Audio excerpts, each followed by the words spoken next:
महर्षि मनीषियों का देश रहा है, ईश्वर के खोज करने वालों का देश रहा है। ईश्वरीय खोज की यह अप्रतिम भूमि भारत, जो विश्व गुरु की कुर्सी पर आज भी विद्यमान है, यह भारत आध्यात्म की क्रीड़ा स्थली उस समय से है जब से सृष्टि का सृजन हुआ है। तब से गुरु और शिष्य का संबंध भी आरंभ हुआ है इस धरती पर। गुरु भी आते रहे, शिष्य भी आते रहे, और गुरु शिष्य की परंपरा सृष्टि के आरंभ से चल रही है इस धरती पर। ईश्वरीय खोज हमेशा चलता रहा है, क्योंकि यह पूरी सृष्टि ईश्वर के द्वारा ही बनाया हुआ है। हम आप सभी ईश्वर के बनाए हुए ही पुतले हैं। हम आप में सब में सांसों के माध्यम से जो आ रहे हैं और जा रहे हैं वो शिव ही है, परमात्मा है, और उनकी खोज भी होती रही है। किस दिशा में खोज हुई है, किस दिशा में हमको आपको गुरु की जरूरत पड़ी है, ये गुरु कौन है, ये शिष्य कौन है। हम आप मनुष्य की आकृति में हैं। ये मनुष्य 3 तल पे जीता है, आत्मा, मन और शरीर, देह। यही ना हम आप हैं, जो बार बार हम कहते हैं ये सारा चीज मन से जुड़ा हुआ है, और ये दोनों के बीच कौन है, मन। हमारा आपका मन से ही संचालित है यह देह।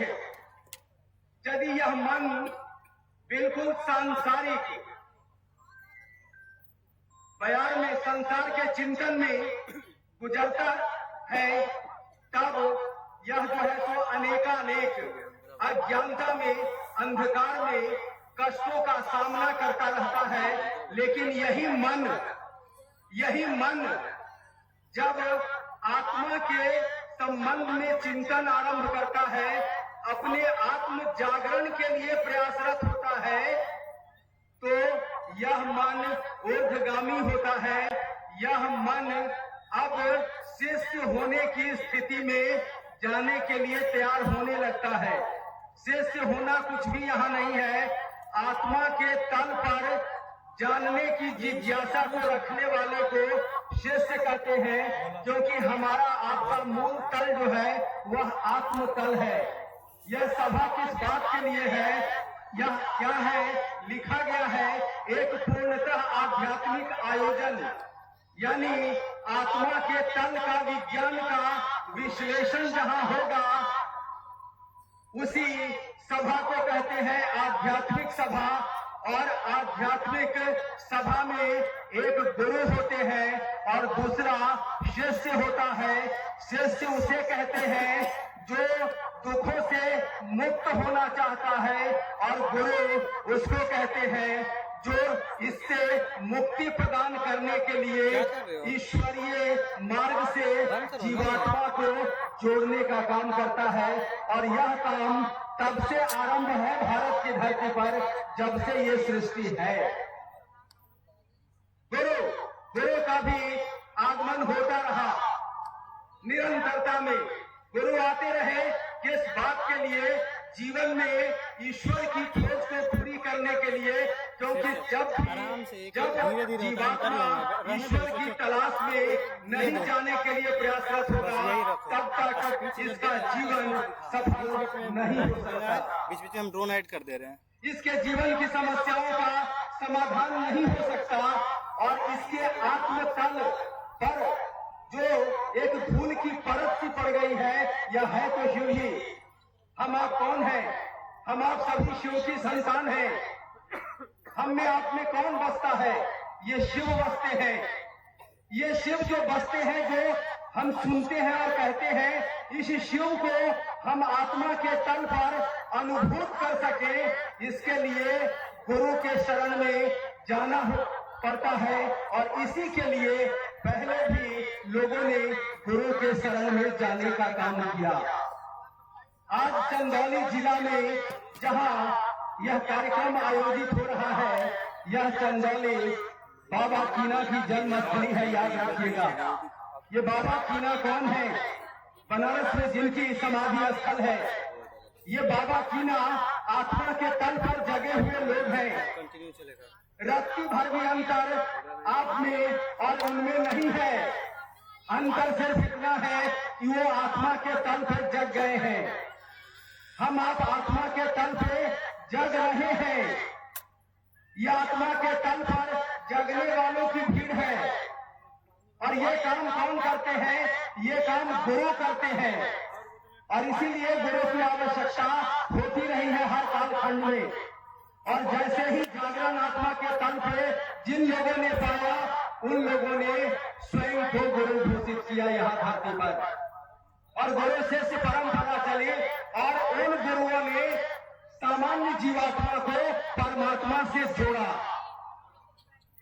चाहे बाबा कीना हो, कैलाश स्वामी हो, मत्स्येंद्रनाथ हो, गोरखनाथ हो, रामकृष्ण परमहंस हो, बहुत सारे लोग जो आत्मतल पे जागरण महसूस किए और स्वयं को उन्होंने अब गुरु घोषित किया।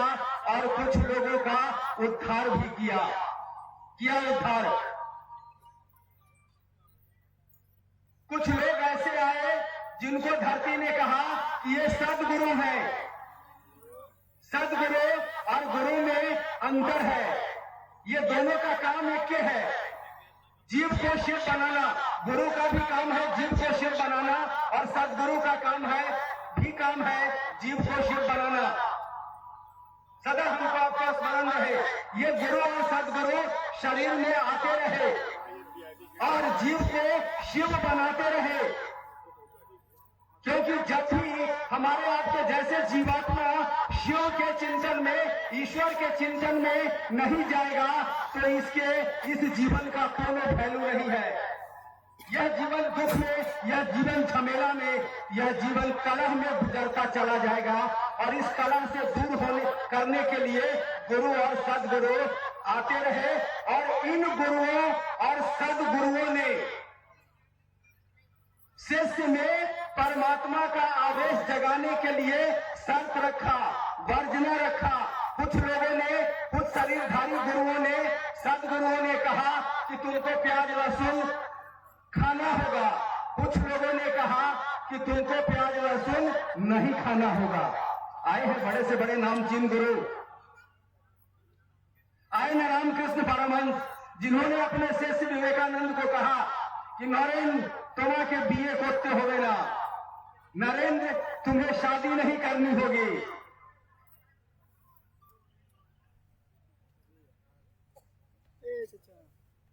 कितने अघोरी गुरु आए धरती पर, लेकिन अपने शिष्य को जोग मार्ग दे दिया। कहा कि तुमको प्याज लहसुन भी नहीं खाना है। तो ये तरह तरह के वर्जना, तरह तरह के शर्त आरोपित करके जीव को शिव बनाते रहे, वर्जनाओं और शर्तों में। ये गुरु और सदगुरु। लेकिन इन गुरुओं और सदगुरुओं ने कहा कि एक बात कान खोल के सुन लीजिए कि हमारे गुरु भी शिव ही हैं। इन गुरुओं ने, इन सदगुरुओं ने कहा कि जगत गुरु नमस्तुभ्यम गुरु नाम गुरुवे नमः। इन गुरु और सदगुरु की अपनी शर्तें, अपने वर्जनाएं और अपनी क्षमता में काम करने का सिलसिला चला। और इन गुरुओं ने कहा कि हमारे गुरु भी शिव हैं। इसलिए कहा जाता है कि शिव शिष्यों की सूची भी हमारे आपके शास्त्र में उपलब्ध है। 112, 120, 121 ये 3 तरह की बातें आती है शास्त्र में, संख्याएं हैं। और ये शिव के शिष्य नामचीन गुरु और सदगुरु हुए। वैसे आध्यात्म में कहा जाता है कि शिव के शिष्य मिनिमम सदगुरु कोटि के लोग होते हैं। और ये जो सदगुरु कोटि के लोग आए शिव के शिष्य, इन्होंने भी शर्त लगाए, इन्होंने भी वर्जना लगाया। लेकिन देखिए उस महागुरु महादेव की दया, इस कालखंड में एक ऐसे युग पुरुष आए जिनका नाम है साहब श्री हरिंद्रानंद जी, जो पेशे से बिहार प्रशासनिक सेवा में डिप्टी कलेक्टर होने का काम किया।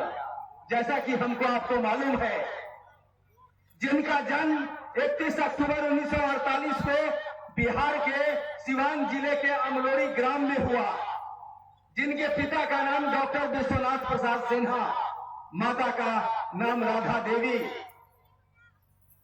जिनका बचपन पढ़ाई लिखाई से गुजरता चला, जिनके पिता शिक्षा विभाग के आला अधिकारी हुआ करते थे, लास्ट में अंत में वो शिक्षा विभाग के डायरेक्टर होकर रिटायर किए। ऐसे घर में एक बालक का आगमन होता है हरिंद्रानंद साहब का, बचपन से जिनके अंदर यह प्यास है चमत्कार सीखने की, जिनके अंदर यह प्यास है अलौकिक शक्ति को जानने की। ये कौन है जो हमें लाता है, रखता है और फिर ले जाता है? ये कौन है? इसकी तलाश है इनके मन में, और तरह तरह के गुरुओं को ये तलाशते गए, तरह तरह के गुरु के पास जाते गए, लेकिन इनको कहीं कुछ नहीं मिला। और 1974 में कभी मसान इनका जीवन में गुजरा तो कभी कब्रिस्तान इनके जीवन में गुजरता रहा। स्कूल और कॉलेज के साथ मसान और कब्रिस्तान की यात्रा भी, इस तलाश में कि कुछ तो है अलौकिक जगत, कोई तो है जो ये फूल खिलाता है, मुरझाता है। इन जिज्ञासों से भरा हुआ एक बालक का मन धीरे धीरे जवान हुआ, और उस युवा मन में 1974 में मसान में एक ख्याल आ गया, एक विचार आ गया कि गुरु भगवान होते हैं, क्योंकि इनको 15-16 साल में कुछ नहीं मिला, ठगी के अलावा इनके साथ कुछ हुआ नहीं था। हताश निराश मन ने 1974 में इस तर्क पर कि गुरु भगवान होते हैं तो भगवान गुरु क्यों नहीं, और इन्होंने भगवान को गुरु बना लिया। और भगवान की छवि जो इनके हृदय इनके मन में थी वो शिव की थी। साहब श्री हरिंद्रानंद जी ने भगवान समझ के शिव को अपना गुरु बना लिया शिव को, और यह विचार अपने अंदर आने जाने दिया। साहब ने कहा कि मुझको पूरी तरह संशय था, अविश्वास था, अश्रद्धा थी मेरे पास, लेकिन मन में यह विचार चलने लगा कि आप भगवान हैं तो आप जरूर गुरु होइएगा, लेकिन आप गुरु हैं तो उन्होंने शर्त लगा दिया, क्योंकि संशय में मन है, ठगा हुआ मन है।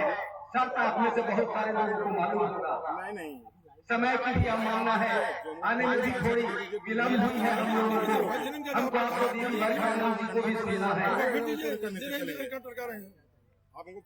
तो एक साहब ऐसे आए, एक जगत गुरु का शिष्य इस धराधाम पे ऐसा आया जिनका नाम है साहब श्री हरिंद्रानंद जी, और उन्होंने कहा कि एक एक व्यक्ति को हक है शिव को, घर घर के बाबा महादेव को अपना गुरु बनाने का।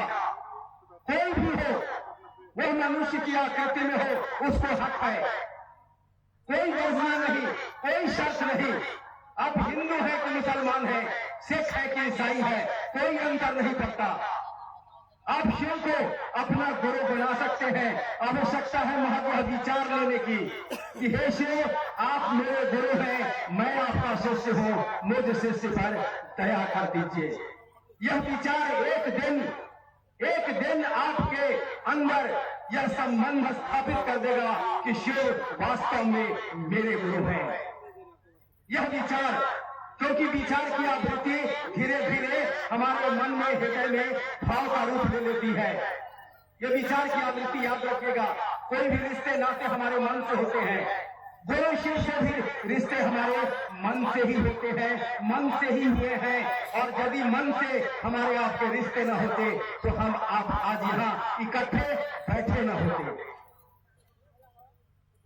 हम आप शिव गुरु की महफिल में आए हैं। साहब ने यह दान हमको आपको दिया है, जो आज तक के किसी शिव के शिष्य ने हमको आपको यह चीज नहीं दिया। हमारे आपके लिए शिव गुरु का दरवाजा नहीं खुला। वहां वर्जना, वहां शर्त, यहाँ वर्जना और शर्त से बाहर है। हम ऋणी सदा है, हम एहसान मंद है साहब के, और रहेंगे। और सदगुरु, जगत गुरु, गुरु जानते हैं सच्चाई तो ये है कि साहब ने जो शिव को गुरु के रूप में हमको आपको दिया है ना, हमारे आपके गुरु जगत गुरु शिव हमारे जीवन में, आपके जीवन में गुरु के तल से आरंभ होके जगत गुरु तक की भूमिका निभा रहे हैं। साहब ने लिखा ना शिष्यानुभूति में कि गुरु को शिष्य के अविकसित मानसिक तल पर उतरकर उसमें ज्ञान उतारना पड़ता है। गुरु ने भिन्न भिन्न क्रियाओं से यह चीज अपने शिष्यों में पैदा किया, क्रियाएं दी। सदगुरु ने दया करके इस काम को कर दिया।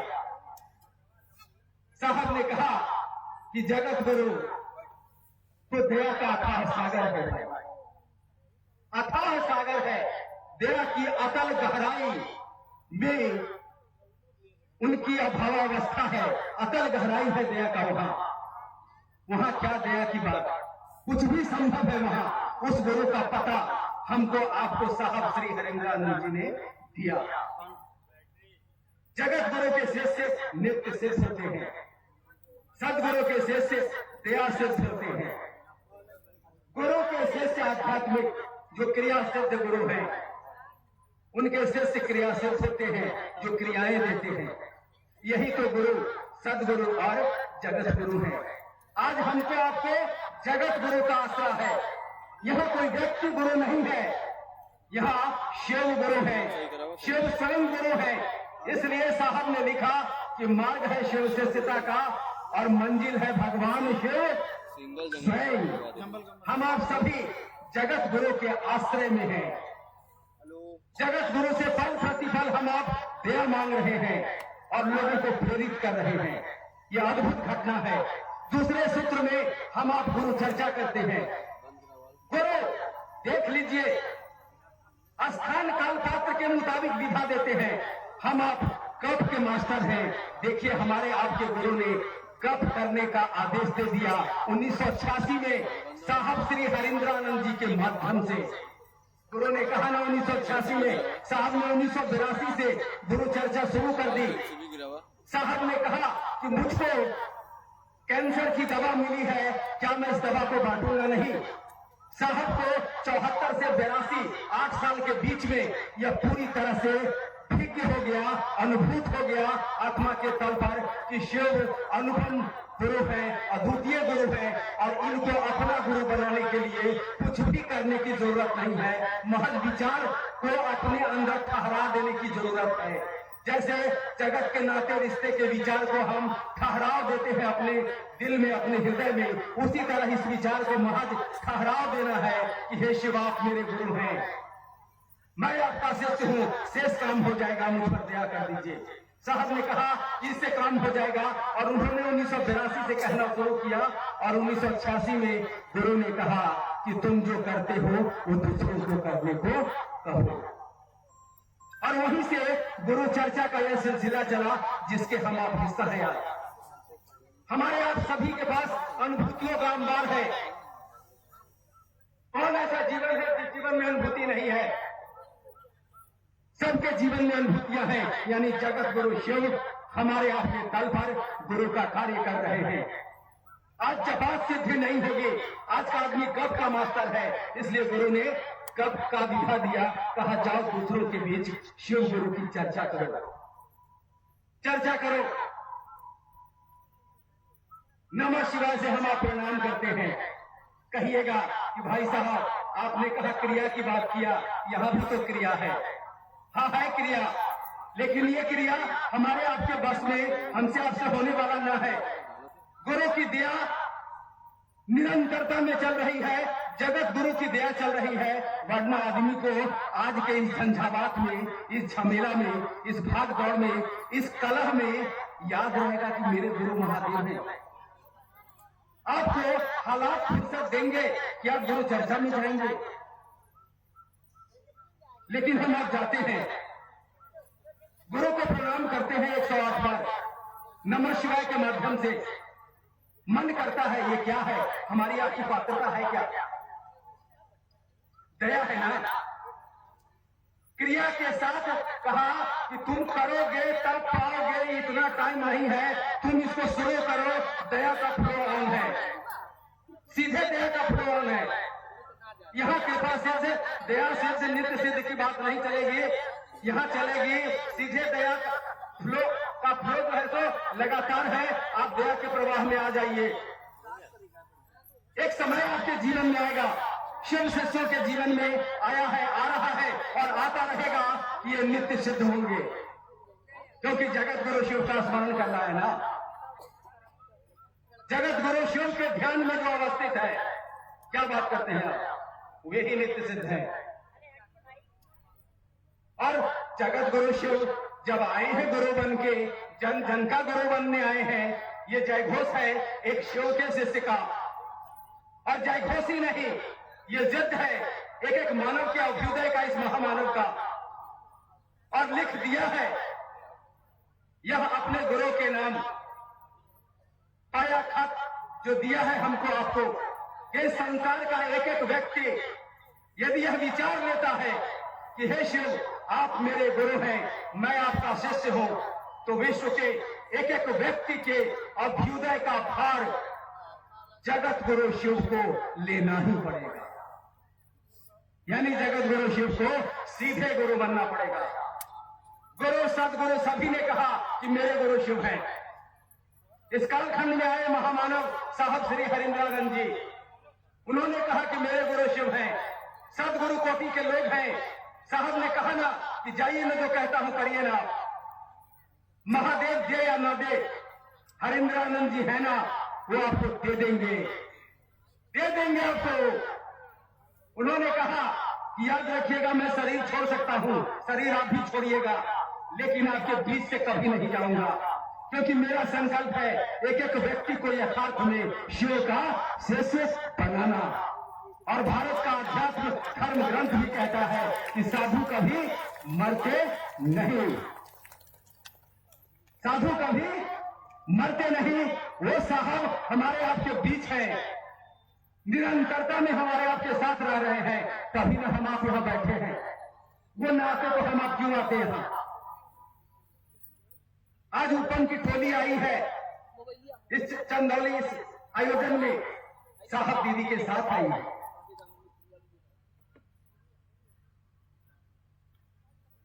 बरखा दीदी यहां बैठी है, वो भी साहब दीदी के साथ ही आके बैठी है। हम आप बैठे हैं, साहब दीदी के साथ ही आके बैठे हैं। ये महफिल शिव गुरु की है और इसके इस महफिल के मूल रोशनी कहिए, मूल गहना कहिए, वो है हमारे साहब और दीदी। गहना है तो हम सभी उनके सानिध्य में बैठे हैं, शिव गुरु से हम आप जुड़ रहे हैं। बहुत सुंदर काम चल रहा है यहाँ महागुरु महादेव का, और सुंदर यह काम चले।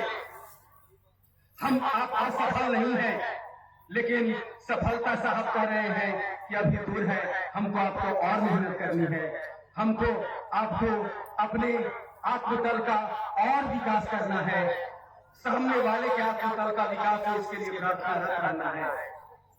इन्हीं शब्दों के साथ आप सबों के चरणों में अपना प्रणाम निवेदित करता हूं।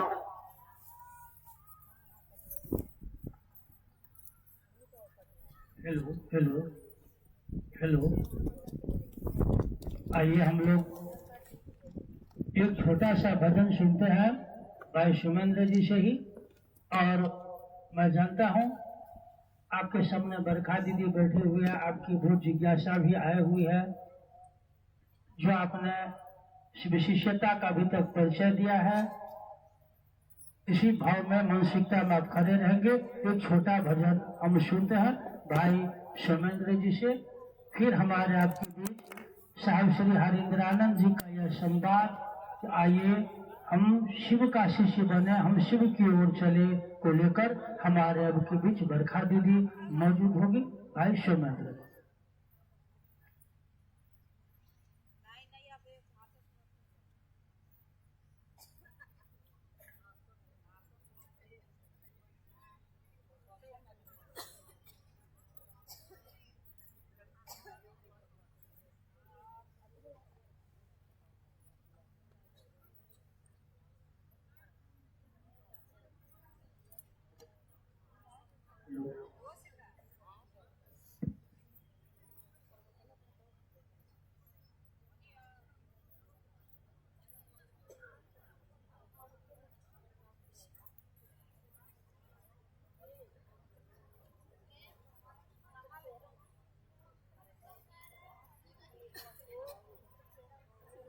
गुरु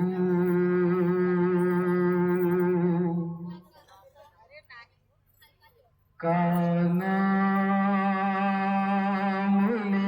लीजिए, किसी भी पल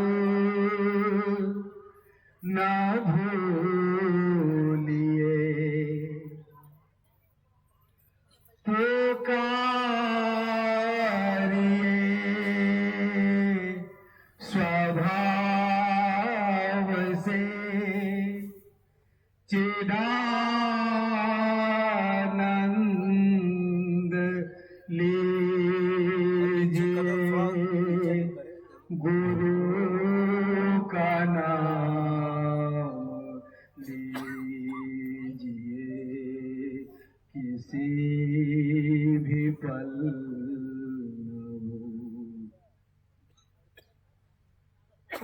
कदम कदम विभिन्न दुख दर्द है सता रहा, कदम कदम विभिन्न दुख दर्द है सता रहा, आंसुओं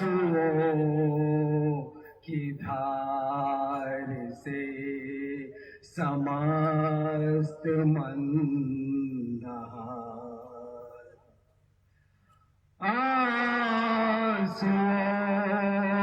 की धार से समस्त मन दहा रहा, त्रिविध त्रिताप शांत कर भवानंद दी, त्रिविध त्रिताप शांत कर भवानंद दीजिए, गुरु का नाम लीजिए, किसी भी पल न भूलिए, पुकारिए स्वभाव से चिदानंद लीजिए, गुरु का नाम लीजिए, किसी भी पल न भूलिए।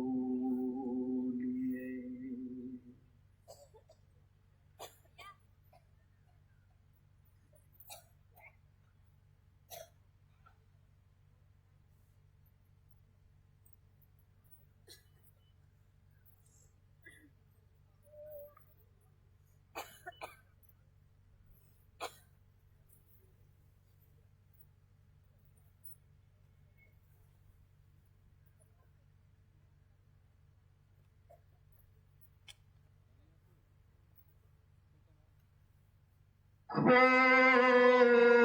गया हो सृष्टि के ये ग्रस्त मस्त भीड़ में, पुकार है हमारी आपकी सबकी, हम अब खो गए हैं, खो गया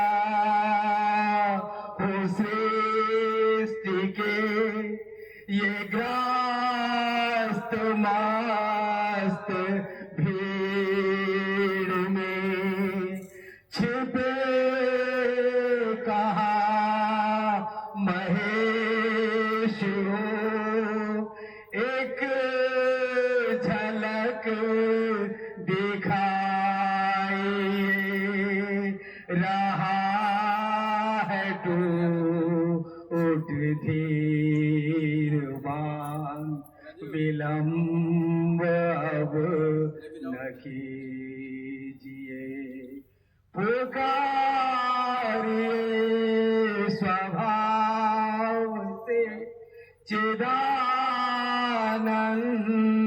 लीजिए, किसी भी पल न भूलिए गुरु का नाम लीजिए। ज्ञान के निधि अगम चुप न ऐसे बैठिए, ज्ञान के निधि अगम चुप न ऐसे बैठिए, कर दया दया निधि अब अधिक न सोचिए, रहा है टूट धीर बांध विलंब अब न कीजिए, रहा है टूट धीर बांध विलंब अब न कीजिए, पुकारिए स्वभाव से चिदानंद लीजिए। कुछ क्रिया न साधना अयोग्य हो अभिज्ञ हो, कुछ क्रिया न साधना अयोग्य हो अभिज्ञ हो, कर दया गुरु मेरे कृपा से सिद्ध की,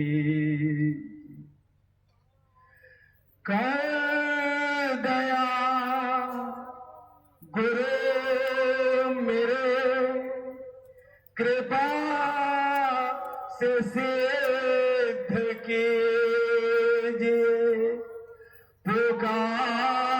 पुकारिए स्वभाव से चिदानंद लीजिए, गुरु का नाम लीजिए, किसी भी पल न भूलिए, पुकारिए स्वभाव से चिदानंद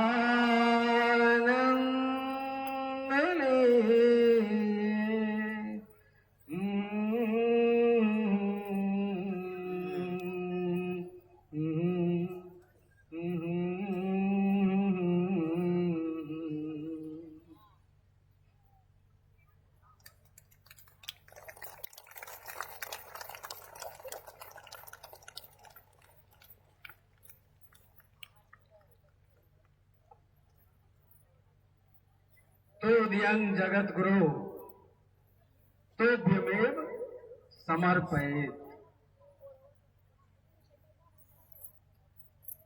आइए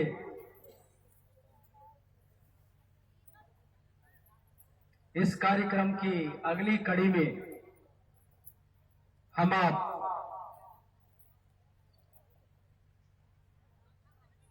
एक ऐसी गुरुभान को जो हमारे आपके तरह कार्यकर्ता हैं शिव गुरुकुल में,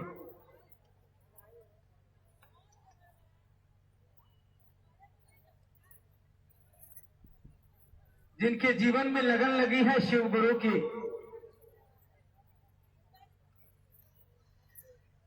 साहब दीदी के संकल्प को उनके अनुरूप स्थापित करने की जिद है।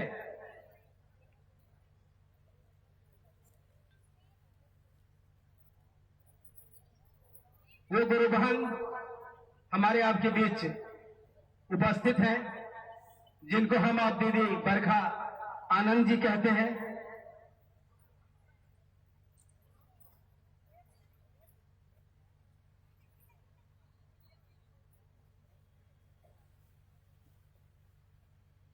साहब दीदी गृहस्थ हैं, जैसा हमको आपको ज्ञात है। गृहस्थ कुल में ये ज्येष्ठ कुल वधु भी हैं, लेकिन मूल रूप से ये शिव के शिष्या हैं। हमारे आपके गुरु बहन हैं, जो निरंतरता में साहब दीदी के साथ उनके संकल्प को स्थापित करने में अपने जीवन के अनुपम पल को व्यतीत कर रही हैं। और आज इनका पड़ाव हमारे आपके बीच चंदौली के शिव गुरु महोत्सव में है। हम आप इनको सुनेंगे।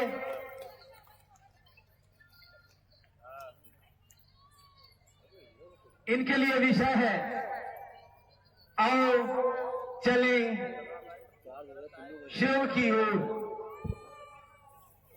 यह आह्वान है साहब श्री हरिंद्रानंद जी का, और कुछ जिज्ञासाएं हैं जिनका उत्तर भी देंगी दीदी बरखानंद जी। आइए हम आप इन्हें सुनते हैं।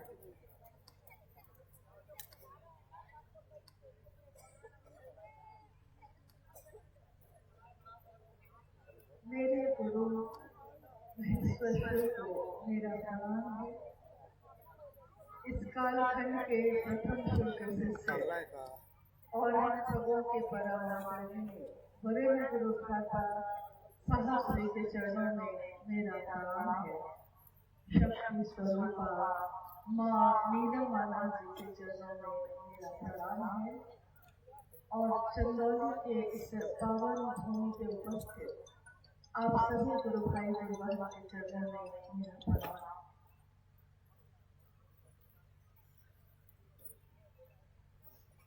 मेरा परम सौभाग्य है कि आज अपने गुरु शिव के कार्य के लिए, उनकी बात के लिए, उनके विस्तार के लिए जो कार्यक्रम आयोजित किया गया है शिव गुरु महोत्सव, उसमें भाग लेने का, शामिल होने का और अपनी सहभागिता देने का भी मौका मिला। आज का ये कार्यक्रम प्रेम बड़ा करो ना, ये क्या हमारे गुरु शिव को, हमारे सहभागी को समर्पित है, जिनके कारण मेरे और आपके जीवन में शिव गुरु बनकर उभरे। हम इस शिव गुरु महोत्सव अपने साहब, अपनी देवी माँ का स्वागत करते हैं और कहते हैं कि स्वागत है युग पुरुष तुम्हारा, तुमने जमीन पे शिव गुरु को उतारा। हम इस कार्यक्रम में ही नहीं, हम अपने जीवन के पल प्रतिपल में उनके लिए यही कहते हैं कि आपने जमीन में शिव गुरु को उतारा है। वो गुरु तो थे पहले भी, वो भगवान तो है ही। उनके अनेक रूपों की पूजा तो भारतवर्ष ही नहीं, विश्व के अनेक देशों में होती आई है। महादेव भगवान के रूप में, महादेव के रूप में सर्वमान्य है, सर्वपूजित है। धरती का कोई कोना ऐसा नहीं है जहाँ उनको पूजने वाले, उनको मानने वाले लोग नहीं हैं। उनके दानदाता स्वरूप से जगत के लोग तो बहुत संख्या में जुड़े और ज्ञान की जितनी धाराएं जगत में है, दुनिया में है, उन सारी धाराओं को पकड़ के अगर शिखर पे जाइए, यानी उस रास्ते पे चलकर अगर ऊंचाई पे पहुंचिए, तो आप पाइएगा कि शिखर पे शिव ही बैठे हैं। चंदौली की यह धरती, जैसा आपने अभी सुना, बाबा कीनाराम का जन्म स्थान भी माना गया है। है ही रामगढ़ नाम के छोटे से गांव में उनका जन्म हुआ और आज बनारस में उनका समाधि स्थल भी है। शिव उनके गुरु हुए और अघोर पंथ में उन्होंने अपने जीवन को आगे बढ़ाया। यानी कोई किसी भी रास्ते से अगर शिव से जुड़ा है तो उसकी ऊंचाई, उसका कद इतना बड़ा हो जाता है जितना दुनिया में सामान्य व्यक्ति उनकी तुलना शिव से ही करने लगते हैं। इसीलिए उनको भी एक समय ऐसा आया जब दुनिया के लोगों ने कहा कि द्वितीय महेश्वर है वो, यानी धरती पे चलता फिरता एक शिव। उनका आचरण, उनकी बात। तो शिव के शिष्य पहले भी हुए हैं, शिव के भक्त भी अनेक हुए और जिसने भी शिव की भक्ति की, जिसने भी शिव की शिष्यता ग्रहण की, उसकी ऊंचाई को ये दुनिया के लोग माप नहीं पाए, नाप भी नहीं सकते। कोई अगर गुरु है उसकी ऊंचाई नापी जा सकती है। किस तरह? आपने अभी सुना कि गुरु, सदगुरु और जगत गुरु की व्याख्या। गुरु और सदगुरु ये दोनों श्रेणी के जो गुरु होते हैं वो शरीर में होते हैं, लेकिन जैसे ही हम जगत गुरु की बात करते हैं, दुनिया में भले लोग अपने नाम के आगे जगत गुरु लगा ले, लेकिन जगत गुरु की कुर्सी पे अगर कोई बैठा है, शिव स्वयं बैठा है। विश्व गुरु, आदि गुरु, महादेव को भी कहा गया आदि गुरु, यानी गुरुओं की श्रृंखला में अगर पहला गुरु कोई है तो वो कौन है? आदि और अंत, यानी आदि प्रारंभ और अंत जहाँ पे जाके खत्म होता है। आदि गुरु शिव। जब आदि गुरु शिव हुए तो कोई तो ऐसा होगा जो उनका पहला शिष्य बना होगा। जब यह दुनिया बनी भी नहीं थी, शिव और उनकी शक्तियां सुषुप्तावस्था में है, यानी है, शक्ति है, ताकत है, ऊर्जा है, लेकिन सुषुप्तावस्था में है, प्रकट नहीं है। शिव भी सब अघोर और शिव की शक्तियां भी अघोर, यानी बिना तरंग के, बिना किसी हलचल के सुसुप्त अवस्था में है। शिव ने इच्छा की, ये दुनिया बनी। शिवेच्छा बलियसी। शिव की इच्छा में इतना बल है कि मात्र उनकी इच्छा से ही ये ऐसी कितनी सृष्टि बनती है, रहती है और टूट जाती है, खत्म हो जाती है। शिव की इच्छा का बल, जब इच्छा प्रकट होती है, समस्त शक्तियां प्रकट होती है। और सनन ने कहा कि शिव अपनी समस्त शक्तियों से जाने जाते हैं। शक्तियां शिव का प्रकटीकरण है, यानी शिव जब प्रकट होंगे दुनिया में तो इन शक्तियों के रूप में वो विचरते हैं, दिखते हैं, महसूस किए जाते हैं। महादेव जी ये प्रकट होना उनका, सृष्टि का बनना और इसके साथ इस दुनिया के पांचों तत्वों का बनना।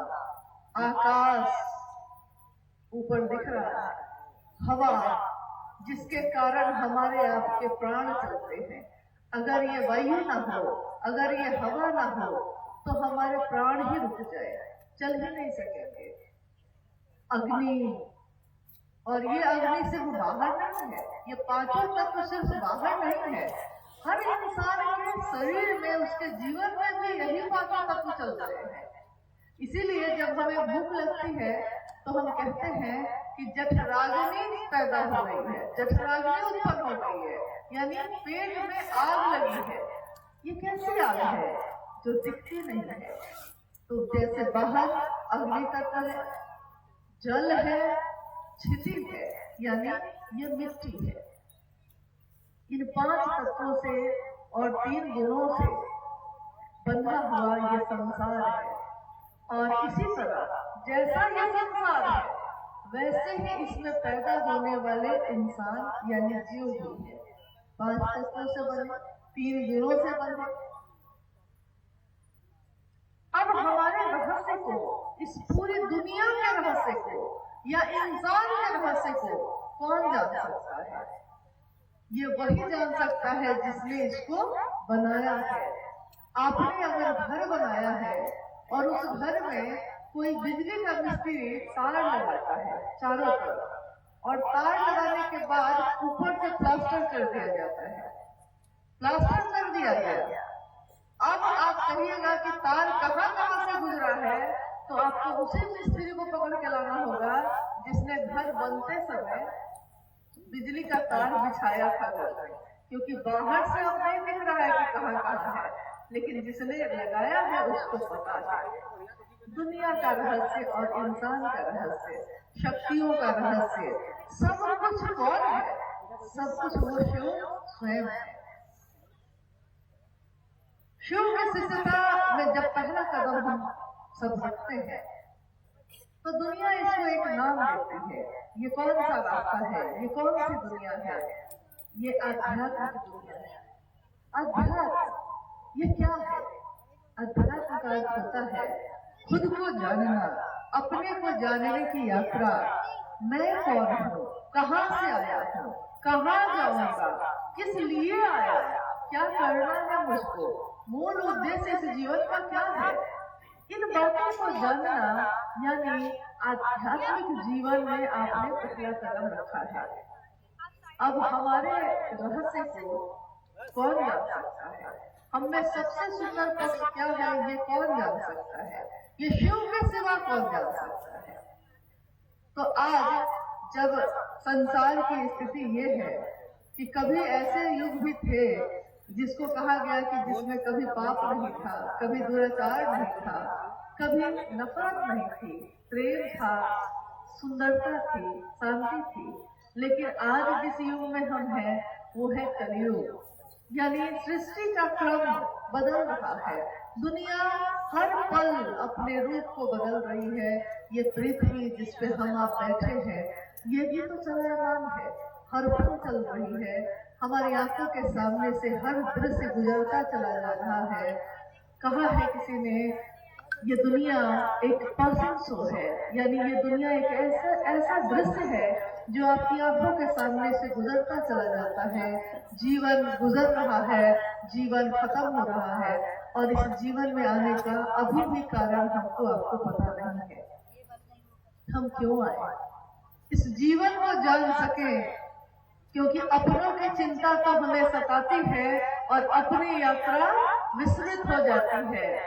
साहब हैदराबाद जी का ये वाक्य उन्होंने 1990 के दशक में शिष्यानुभूति जो लिखी, जिसमें अपनी अनुभूति लिखी, उसमें उन्होंने लिखा है कि अपनों की चिंता हमें सताती है लेकिन अपनी यात्रा विस्मृत हो जाती है।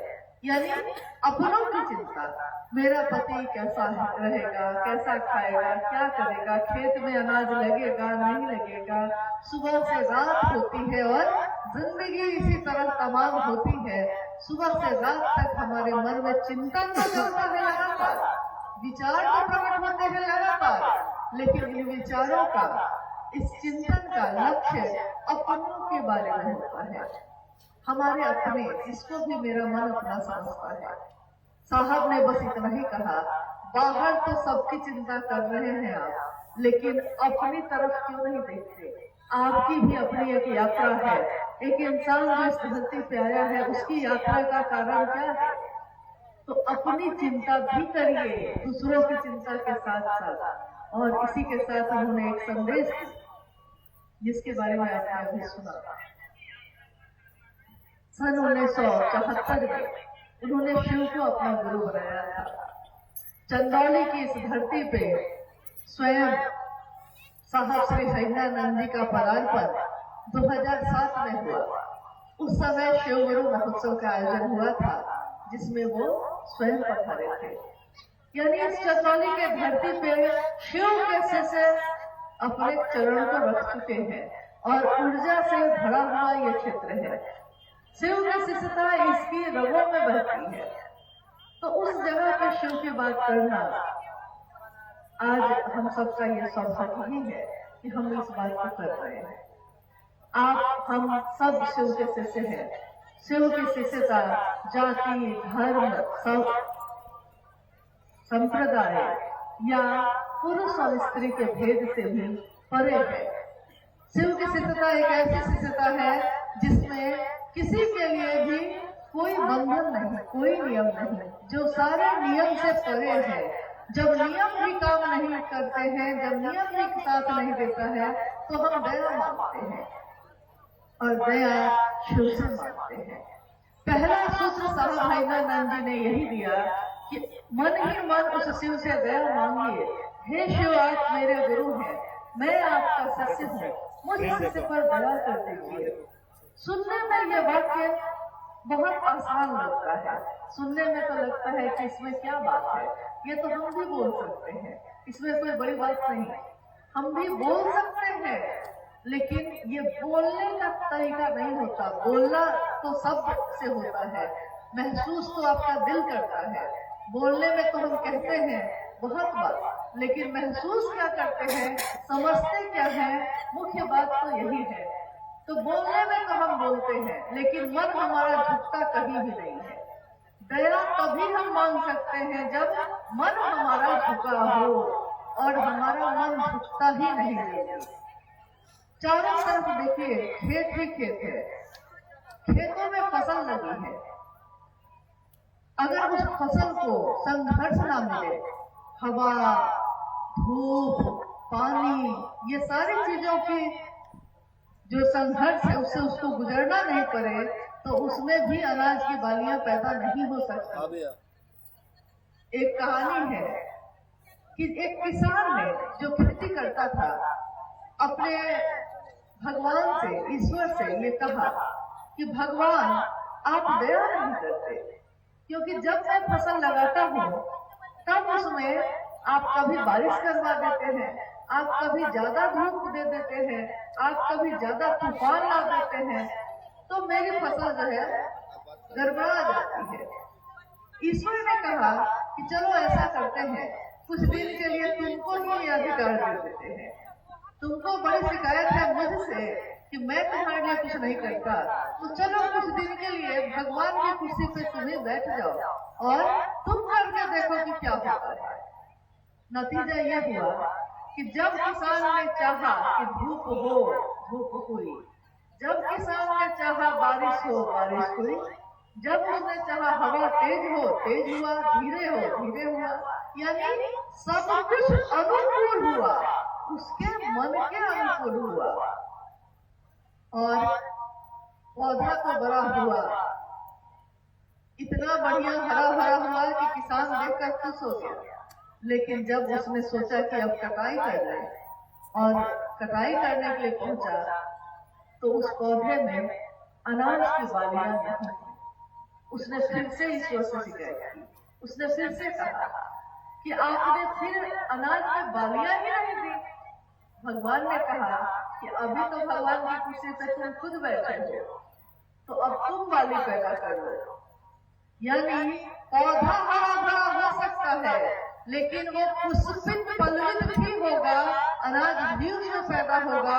इसके लिए उसको संघर्ष चाहिए, सुख का, दुख का। अभी आपने भजन सुना कि मैं समष्टि के, इस दुनिया के दुख दर्द में बहा जा रहा हूँ। हे महादेव, मैं उसमें बहता ही जा रहा हूँ, लेकिन आप कहाँ हैं? आप दिखते क्यों नहीं? छिपे कहाँ महेश हो, एक झलक दिखाइए। एक झलक देखने के लिए, झलक इन आंखों से हम देखना चाहते हैं, तो एक झलक देखने के लिए शिष्य का मन व्याकुल है, बेचैन है। वो देखना चाहता है अपने शिव को, अपने गुरु को, लेकिन इन आंखों से देखना चाहता है। यही ये बात है कि इन आंखों से वो दिखाई नहीं देते, लेकिन मन से वो महसूस किए जाते हैं। आंखों से जो दिखाई नहीं देता, इन स्थूल आंखों से जो चीजें नहीं दिखाई देती हैं, वो मन की सूक्ष्म तरंगों से दिखाई देती हैं। इसीलिए जब कोई अपना होता है तो हम उसको आंखें बंद कर लेते हैं जब उसको याद करते हैं, क्योंकि तब हमारा अंतर्मन उसको याद करता है। शिव से दया मांगना, शिव की की चर्चा करना, शिव को प्रणाम करना हमारा मन करता है। ये शिव सूक्ष्म सूक्ष्म परम सत्ता है और उनसे जुड़ाव करने के लिए सूक्ष्म चीजों का भी सहारा लिया जाता है। इसीलिए आपने देखा होगा कि तीनों सूत्रों में मन से ही बात करने की विधा है। तीनों सूत्र मन ही मन दया मांगना और मन शिव की परिधि में रखकर ही शिव की चर्चा करना, यानी शिव की बात करने समय भी अगर बोलने वाले का मन महादेव के घेरे में नहीं होगा, अगर सुनने वाले का मन महादेव के घेरे में नहीं होगा, तो कितनी भी अच्छी बात हो आपके मन में वो प्रवेश नहीं करेगी। और प्रणाम करने की विधा भी जो उन्होंने दी वो भी कहा कि मन ही मन ये संप्रेषण देना, ये भेजना अपने मन से, महादेव आपको मेरा प्रणाम है, आप कैसे हैं, आप क्या हैं मैं नहीं जानता, तब तक हम न जाना, आपके तत्व को हम नहीं जानते।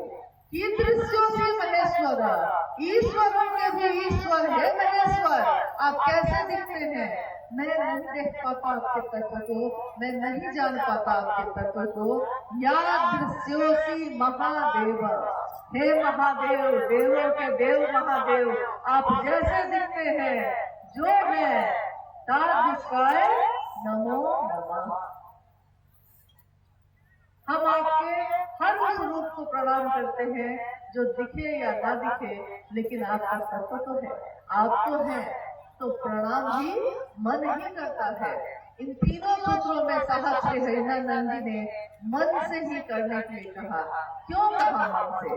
प्रणाम हम हाथ जोड़ के भी तो कर सकते हैं, दया मांगने की क्या जरूरत, करो और पाओ। आज तक तो संसार में यही होता आया था।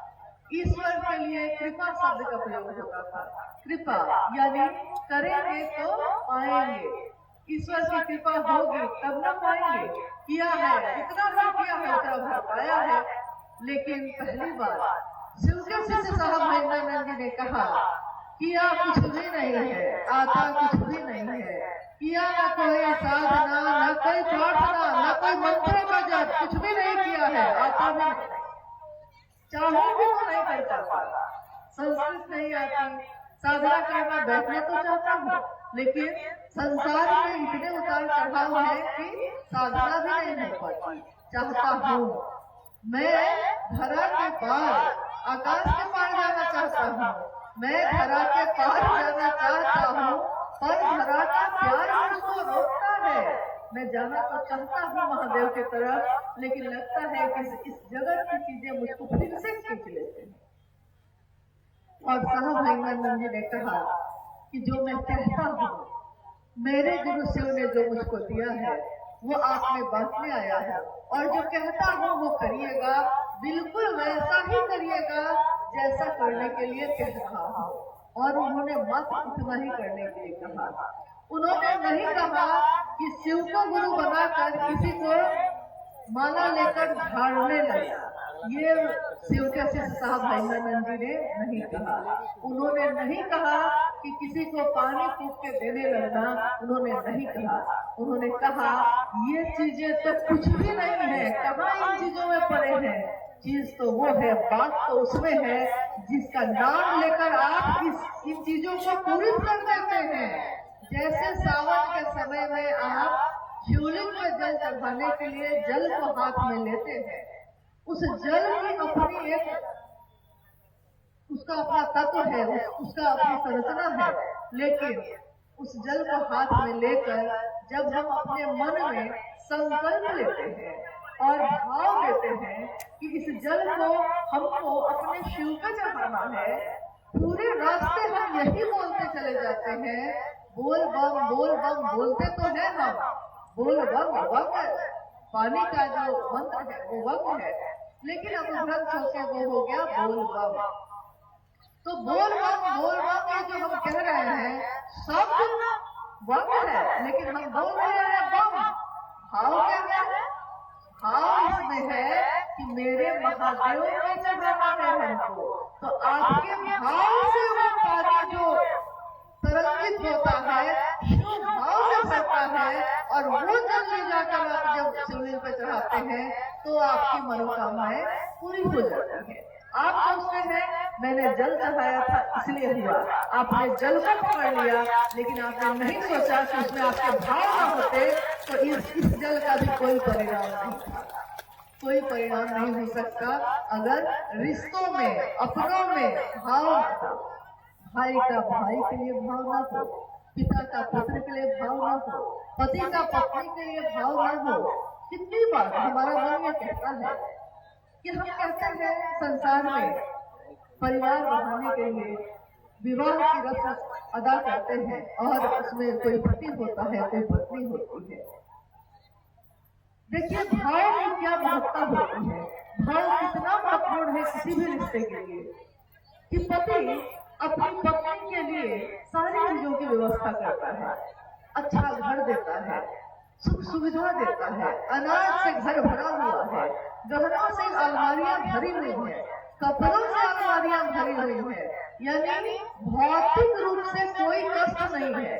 गाड़ी भी बाहर है, भौतिक रूप से कोई कष्ट नहीं है। उसने अगर नहीं दिया अपनी पत्नी को तो क्या नहीं दिया, पति का भाव नहीं दिया है, बस इतना ही हुआ है। उसने सारी चीज दी, सारे कर्म कांड जितनी भी होती है सब दिया, पति का भाव ही नहीं दिया। अब बताइए कि क्या वो पत्नी खुश है, क्या उसका जीवन आनंदित है? क्योंकि सारी चीजें कुछ समय के लिए सुख देती हैं, लेकिन उसमें अस्थायित्व नहीं होता। उसको चाहिए क्या? उसको चाहिए पति का भाव।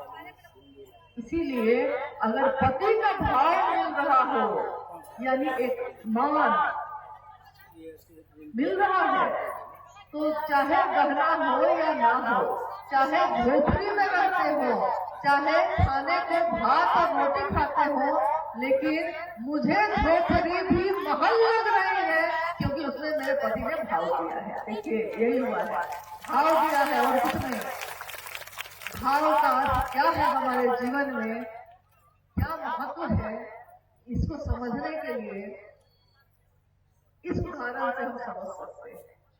हम महादेव की पूजा सदियों से करते आए, आज भी शिवलिंग पे देवता पूजित है, शिवलिंग, मूर्ति, तस्वीरें घर घर में पूजा करने लगी है।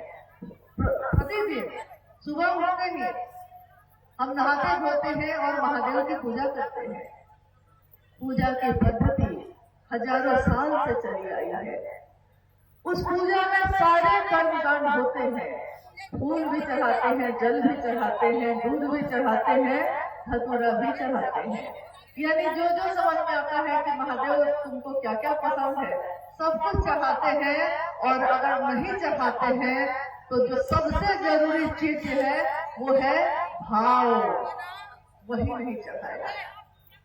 और शिव को गुरु बनाकर जब हम शिष्य बने हैं तो हमने बाकी कुछ भी नहीं चढ़ाया है।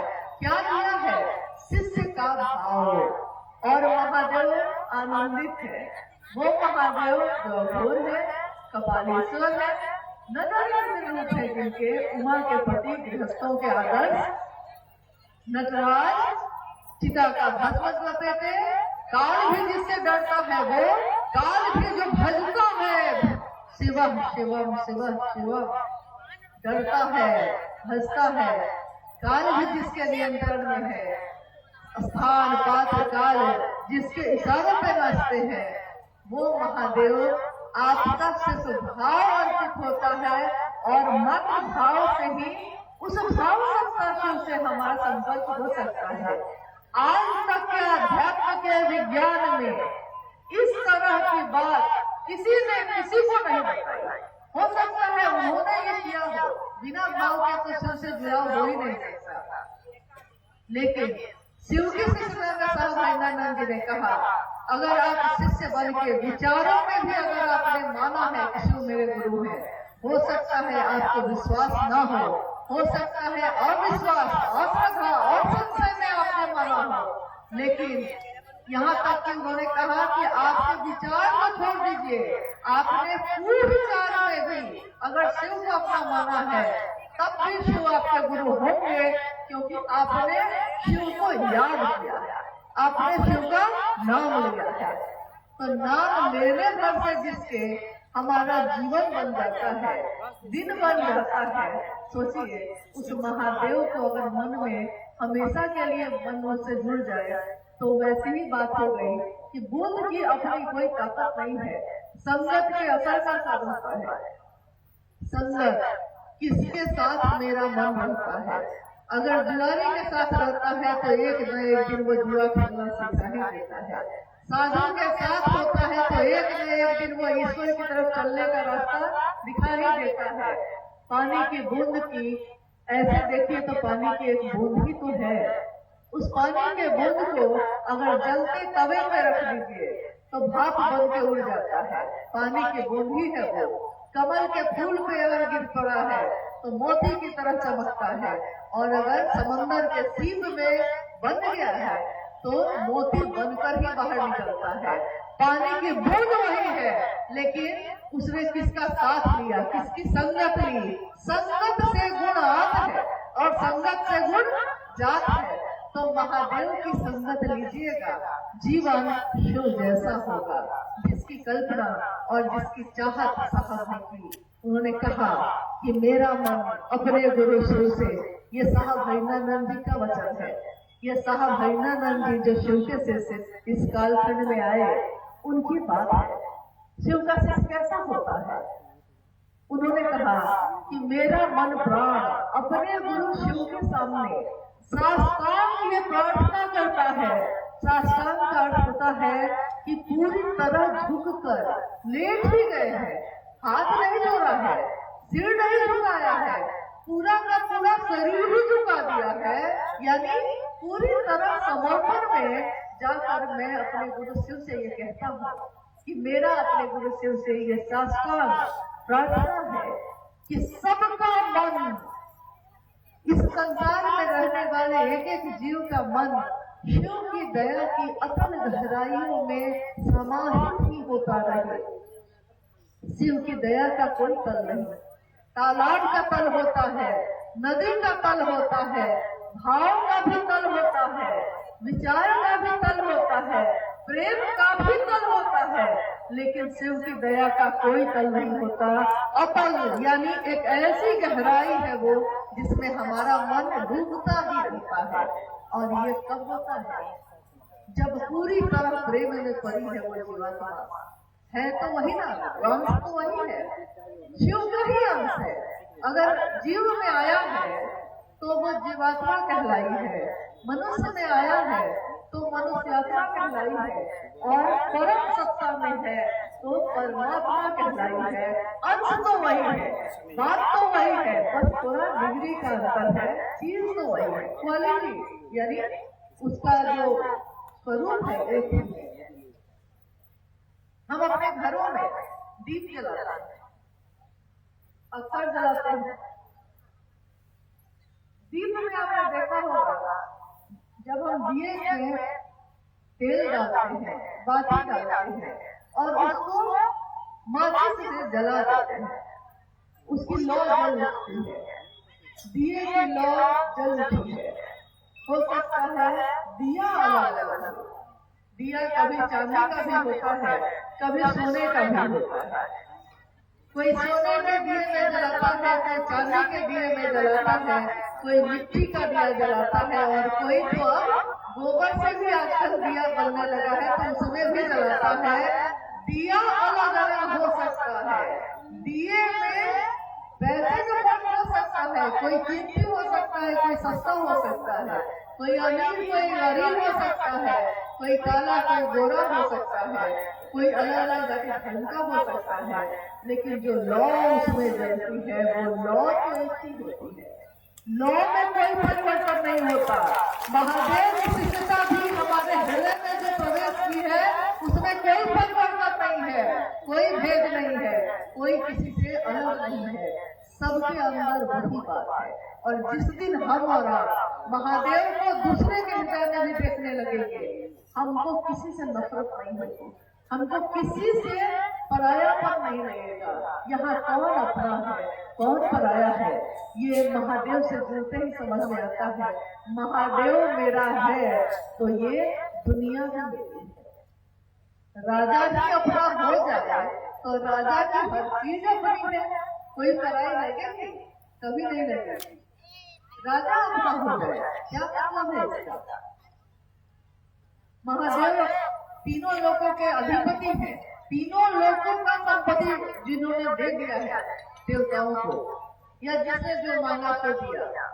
खुद तस्वीरों में वो दिखाई देते हैं कि वो चिता का भस्म लपेटे चट्टानों पे बैठे हैं और मगन है, आनंदित है, अघोर है, आनंदित अवस्था में बैठे हैं। लेकिन सबको पता है कि राजा कौन है। भले उन्होंने मुकुट की जगह पे गंगा की भार लगाई है, भले उन्होंने हार की जगह पे जहर से भरे सांप को ही लपेट लिया है, भले उन्होंने कलंकित चंद्रमा को सजाया है, लेकिन दुनिया जानती है कि देवों का देव महादेव कौन है। दुनिया ये जानती है कि ईश्वरों का भी ईश्वर कौन है, महेश्वर है।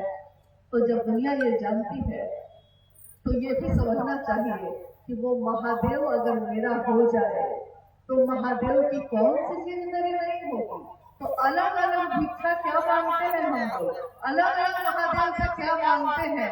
मांगना ही है तो महादेव को मांगना सीखिए। महादेव तुम मिल जाओ तो सब कुछ मिल जाए, और जब महादेव मिल जाएंगे तो क्या कोई और चीज चाहिएगा? महादेव मिल जाए तो उसके बाद कौन सी कामना ऐसी है जो शेष बचेगी, जिसके लिए आप व्याकुल होंगे। आइए इस कार्यक्रम के अब कुछ देर में जो समाप्त हो जाएगा उसमें अब जिज्ञासाएं हैं कुछ आई हुई।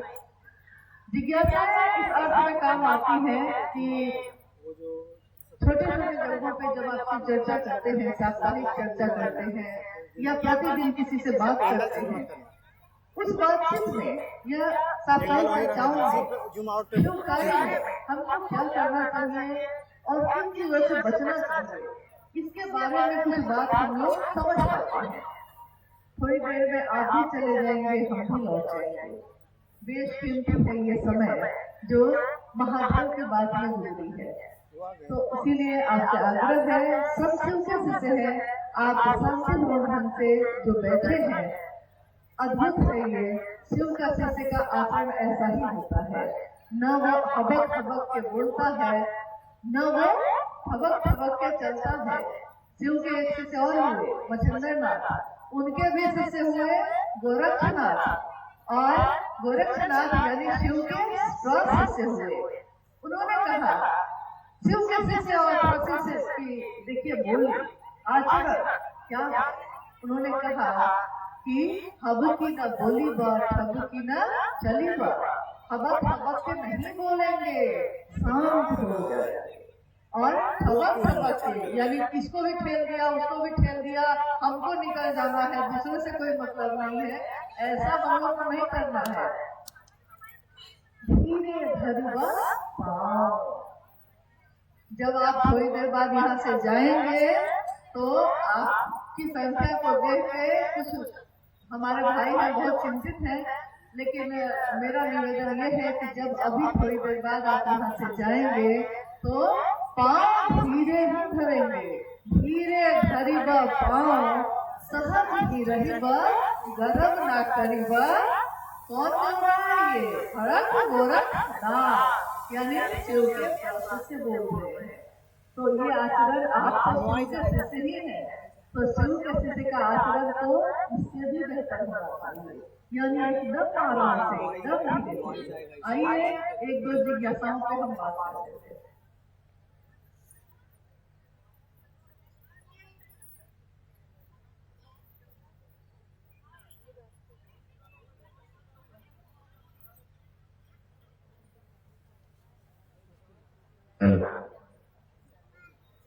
जिज्ञासा है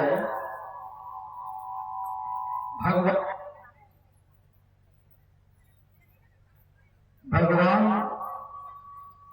शिव को गुरु बना लिया है तो क्या शरीरधारी को गुरु बनाना अनिवार्य है? गाजीपुर से हैं। गाजीपुर से हैं।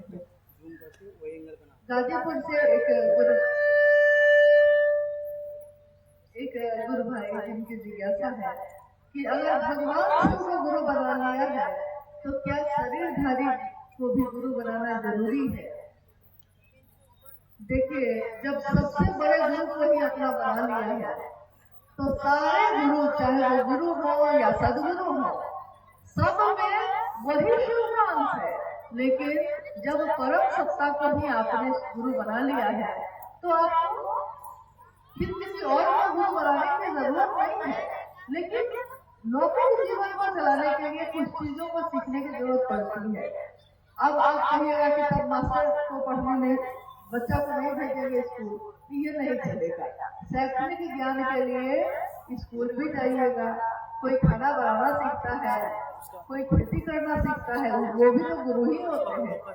लेकिन आध्यात्मिक रूप से शिव को गुरु बनाने के बाद आपको सम्मान हम सबका करेंगे, सब हमारे लिए सम्मान के योग्य हैं। लेकिन आपको उसके बाद किसी को गुरु, क्योंकि उससे ऊपर कोई है नहीं। अध्यात्म का रास्ता तो शिखर पर चलने का है। तत्व ऐसा है शिव का जो ऊर्ध्वमुखी करता है, ऊपर की तरफ लेके जाता है आपको। तो जब शिव की तरफ में मन चल रहा है तो फिर अब कुछ किसी को भी बनाइएगा तो उससे तो नीचे ही होंगे। लेकिन शिव के से सम्मान करते हैं हर उस व्यक्ति का जिसने भी शिव की बात की है, तो सम्मान से कभी नहीं होनी चाहिए।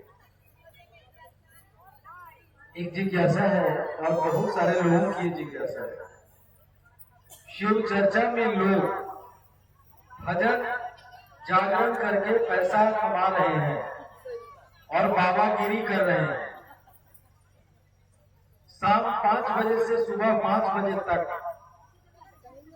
शिव चर्चा के नाम पर रथ जग्गा करते हैं। ये क्या है? और इससे लोग दिग्भ्रमित हो रहे हैं। क्या किया जाए? आपने जिज्ञासा सुनी है कैसे शिव चर्चा के नाम पे कोई केवल भजन कर रहे हैं और उसके बदले में पैसा मांगते हैं। कोई ऐसा करते होंगे। लेकिन किया तो किसी एक ने होगा, लेकिन जिज्ञासा तो सबके बीच आ गई। क्यों आ गई? क्योंकि ये पावन धारा है। शिव की शिक्षा की पावन धारा है, मूल धारा जो है बहुत पावन है। और रास्ते की गंदगियां तो आती है इसमें, लेकिन उसको साफ करने की जिम्मेवारी भी हमारी आती है, क्योंकि शिव के शिष्य हैं हम। और साहब में आप अपने जीवन में कमाने के लिए क्या करते हैं, इसमें उन्होंने कभी रोक नहीं लगाई, कभी कुछ नहीं कहा। उन्होंने कहा, मेरे गुरु शिव ने ये नहीं कहा कि तुम दूसरे को कहना कि कुछ नहीं बोलो, पाप नहीं करो, मैं कुछ नहीं करता। मेरे गुरु शिव ने बस इतना कहा कि तुम जो करते हो दूसरों को करने के लिए करना। और मैंने शिव की बात की, शिव के लिए शिव की बात की। और इस बात को करने में देखिए थोड़ा आपको इसको समझना होगा कि हमारे साहब के दिल के दर्द को थोड़ा महसूस करने की कोशिश करिए। जिस बात में उन्होंने अपने जीवन का सर्वस्व लगा दिया और उन्होंने कहा कि शिव को गुरु बनाने में और दूसरों को शिव के लिए प्रेरित करने में मेरे मन में न तो अर्थ की कामना थी, न धर्म की, न मोक्ष की। अर्थ, धर्म, काम, मोक्ष किसी भी चीज की कामना नहीं थी। मैंने तो शिव के लिए शिव को चाहा और यही उन्होंने हमको आपको भी कहा। आप गाना बजा के ही कमाना चाहते हैं तो गाना बजाने के लिए दूसरी जगह है। कोई स्टेज पे गाता है, कोई घर घर में शादी ब्याह में गाता है, आप उसमें गाइए, आप पैसा लीजिए, कोई बात नहीं है। लेकिन शिव की चर्चा है, शिव की बात है।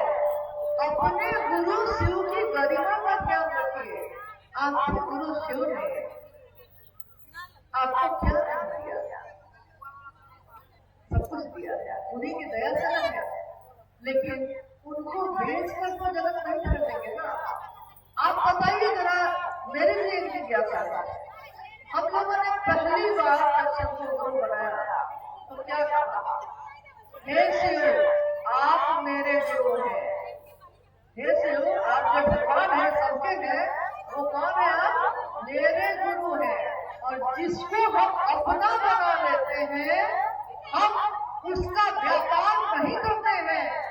अगर वो मेरा है, चाहे वो मेरा बेटा हो, चाहे वो मेरा पति हो, चाहे वो मेरा दोस्त हो, चाहे वो मेरा अपना कोई भी हो, अपना कह दिया है किसी को तो उसका व्यापार नहीं करते हैं। तो मेरा अनुरोध है कि शिव की शिष्यता में पावन जो है ना चीज है, उसको पावन ही रखने दें हम लोग। और क्या हम लोग इतना नहीं कर सकते कि शिव के घर को छोड़ जगत को बेचकर जगत को खरीदने का रिवाज मत पुराना है। बेचिए ना, धान बेचिए, पैसा लीजिए, नहीं कपड़ा बेचिए, पैसा लीजिए, सब्जी बेचिए, पैसा लीजिए, जगत की चीज है जगत में बेचिए, जगत से पैसा लीजिए, कोई दिक्कत नहीं है।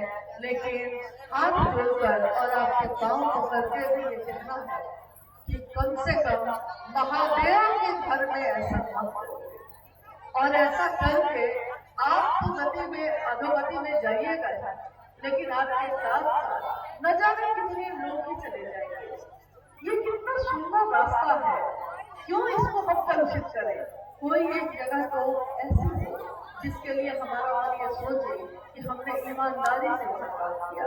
और ये जगह है, ये रिश्ता है गुरु और शिष्य का। गुरु और शिष्य के रिश्ते में व्यापार नहीं चलता। तो मेरा ये कहना है कम से कम ये मत करिए। और एक बात उन्होंने कही कि रत जगह करते हैं। शिव की शिष्यता इस कालखंड में साहब महिमानंद जी ने ही शुरू की। और शिव की शिष्यता आज जो चल रही है, व्यापक है, इसमें उनके दिशा निर्देश के बाहर कुछ भी नहीं। तो शिव शिष्यता में जो उन्होंने कहा है वही होना चाहिए। इसके अलावा अगर हम और आप कुछ भी करते हैं तो उसकी जिम्मेदारी हमारी नहीं होगी। साफ शब्दों में यह है कि उन्होंने साफ साफ कहा है कि किसी हालत में शिव चर्चा का कोई भी आयोजन दिवा काल में, यानी सुबह सूर्योदय से लेकर सूर्यास्त से पहले तक दिवा काल में ही हो जाने चाहिए। क्योंकि शिव चर्चाओं में गुरुवारों की संख्या काफी होती है, महिलाओं की संख्या बहुत होती है। धर्म को भी देखना है और महादेव का काम भी देखना है। धर्म को देखने के लिए किसी हालत में उनको शाम तक घर पहुंच जाना चाहिए। तो शिव की शिष्यता में किसी हालत में जो साहब श्री ने कहा है, उन्होंने यही कहा है कि किसी तरह के आयोजन संध्या काल में ही खत्म हो जाए, ताकि रात्रि 8 बजे से पहले लोग अपने घर को पहुंच जाए सुरक्षित। आप ये बताइए कि अगर आप सड़क पर चलते हैं, आप मोटरसाइकिल चलाते होंगे, आप साइकिल चलाते होंगे, आप गाड़ी चलाते होंगे या आप पैदल जाते होंगे, वहां पे सरकार ने ट्रैफिक पुलिस लगाई है। आप अगर ट्रैफिक का नियम तोड़ देते हैं तो क्या होता है? सजा होती है कि नहीं? गाड़ी उठा लिया जाता है कि नहीं? इसलिए आप वहाँ अनुशासन का पालन करते हैं। आपका बच्चा स्कूल में पढ़ने जाए, मास्टर का अनुशासन है कि सुबह प्रार्थना होगी और उसके बाद क्लास होगा, तो आप वहाँ भी अनुशासन का पालन करते हैं। आपका शरीर बीमार हो जाए और आप डॉक्टर के पास जाते हैं, डॉक्टर कहता है, बाहर भी बोर्ड लगा होता है, मोबाइल बंद रखिए, शोरगुल मत करिए, बाहर बोर्ड देखकर ही आप चुप हो जाते हैं। मंदिर में दर्शन करने जाते हैं तो आप बाहर देखते हैं बोर्ड पे क्या क्या लिखा हुआ है। लिखा हुआ है कि अपनी बेल्ट, अपना पर्स, अपना मोबाइल सब बाहर छोड़ के जाइए, तब आपको वक्त से मिल पाइएगा। तो आप बाहर भी छोड़ देते हैं। यानी आपको ये आता है निर्देश में रहना। जगत में, जिस देश में, जिस काल में, जिस स्थान पे हम और आप रहते हैं, तो स्थान, पात्र और काल, जिस देश में आप रहते हैं उसका पालन हम लोगों को करना ही चाहिए। और चर्चाओं में कोई भी आयोजन अगर आप करते हैं, तो अगर आप में से कोई ऐसा करता है तो इसके जिम्मेदार वो स्वयं होंगे। क्योंकि शिव चर्चाओं में रात्रिकालीन कोई भी कार्यक्रम करने के लिए पूरी तरह मनाही है साहब महिमानंद की तरफ से। रात्रिकालीन कार्यक्रम शिव चर्चाओं में नहीं होते हैं। और अगर कोई आपको ऐसा कहता है तो वो आपको भ्रमित कर रहा है। या तो आप साहब की बातों को सुनिए और उससे चलिए, या भ्रमित होने वाले आपको कहां से कहां पहुंचाएंगे ये तो आप ही नहीं जानते हैं। शिष्यता बहुत ही खूबसूरत बात है, बहुत सुंदर।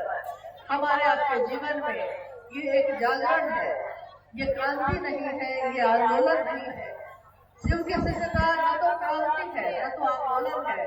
शिव की शिष्यता जागरण है, व्यक्ति के मानसिक और आध्यात्मिक तल का, मानसिक तल और आध्यात्मिक तल यानी चित्त से और अपने मन से जो जाग गया है उसी के लिए आप नाम के घोषणा जब हम आप करते हैं तो कहते हैं कि आज से और अभी से इन्होंने अपना शिव को अपना गुरु बनाया है।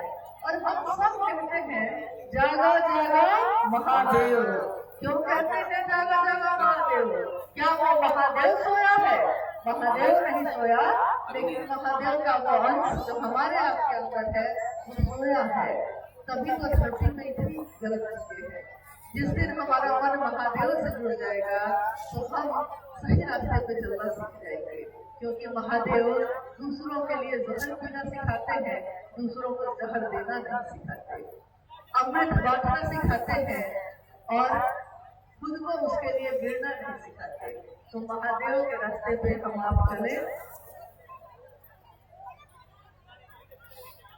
आज का ये कार्यक्रम जो चंदौली में आप सबने आयोजित किया है, हम सबका बहुत सौभाग्य है कि इसमें शामिल होने का मौका मिला और अपने गुरु का ध्यान मन में चलता रहा, लगातार चल रहा है। उम्मीद करते हैं आपके मन में भी चलता होगा। गुरु का नाम लीजिए, किसी भी पल न भूलिए। गुरु का नाम लीजिए, किसी भी पल न भूलिए। पुकारिए स्वभाव से चिदानंद हो। मतलब गुरु का नाम तो लीजिए ही हर पल, किसी पल भूलिएगा नहीं और पुकारिएगा स्वभाव से, अपने भाव से, तो चित्त आपका आनंद से भर जाएगा। ये पंक्ति जो आपने अभी सुनी है भाई सुरेंद्र जी से, ये पंक्ति दीदी नीलम आनंद जी के डायरी में लिखी हुई है। उन्होंने लिखा, उन्होंने गाया इसको और कहा कि तुम्हें कहाँ महेश हो, एक झलक दिखाइए। देखिए एक शिव का शिष्य, उसका हृदय कैसा होता है, वो शिव को ढूंढता है और दूसरों में भी शिव को या तो देने का काम करता है या तो लेने का काम करता है। शिव की चर्चा शिव को देने और शिव को लेने का है। शिव देकर शिव को ले सको तो इससे सुंदर बात कुछ भी और नहीं होगी। हम सब भी अब यहाँ से विदा हो रहे हैं और आप सभी के भी चरणों में प्रणाम है हम सबका। आप सबने समय दिया आए और अभी जब आप यहाँ से जाएंगे तो हाथ जोड़कर निवेदन है कि बहुत धीरे धीरे शांतिपूर्ण ढंग से, जैसा साहब ने कहा, शिव के शिष्य लाखों की संख्या में भी अगर किसी शहर से गुजर जाएंगे, अगर वो नहीं चाहेंगे तो शहर को पता भी नहीं चलेगा कि शिव के शिष्य आए भी थे, कैसे आए कैसे गए, किसी को पता नहीं चला। इसलिए हमसे आपसे किसी को परेशानी न हो, इसका ध्यान रखिएगा। सुरक्षित अपने घर को जाइए और अपने जीवन के आगे के क्षण को, आगे के पल को शिव को समर्पित कीजिए। महादेव के काम में अपने जीवन को समर्पित कीजिए। आप सभी के चरणों में